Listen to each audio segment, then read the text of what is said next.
কিরে ভিতরে এত গেস্ট রাইখা তুই এনে নামাজ পড়তে দাঁড়াইছস? কি করবো বস, নামাজের সময় তো হয়ে গেছে গা। নামাজটা পরে পর, গেস্টরা খাবারের লেগে ফাগল হইতেছে গা, তাড়াতাড়ি গিয়ে খাবার দে। নামাজটা পড়ে লই, কতক্ষণ আর লাগবো? যেটা কইছি এটা শোন, ঈদের সময় এখন যদি বেচা কিনা না করি তাহলে কবে করমু? ঠিক আছে বস।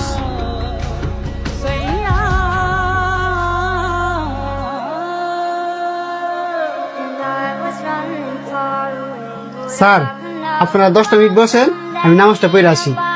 এই তুমি হ্যাঁ করে খাবার না দিয়া অনেকের নামাজ পড়তে যাও। বস, খাবারটা ওই তার 5 মিনিট লাগবো, এই কারণে ওনাদেরকে কইছি 10টা মিনিট অপেক্ষা করার লাগে।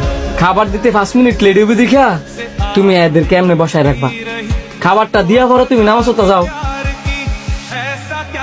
কয়দিন ধরে দেখতেছি আমার গেস্ট ঘরে রাখিয়া তুমি ধরে ধরে নামাজ পড়তে যাও গা। তোমার যদি নামাজই পড়ার হয় তো তুমি নামাজই পড়ো, আমার রেস্টুরেন্টে চাকরি করার দরকার নাই। তুমি নামাজ পড়ো ভালো কথা, এটা তুমি আর আমি বুঝলে দইতো না, কাস্টমারদেরকেও তো বুঝাইতে হইব। তোমার সময়ের মূল্য না থাকতে পারে, আমার রেস্টুরেন্টের গেস্ট ঘর সময়ের মূল্য ঠিকই আছে। তুমি যদি তাদেরকে বসায় রেখে এইভাবে দৌড়ে দৌড়ে যাওগা, দুদিন পরে তো আমার রেস্টুরেন্টে কি হইতো না।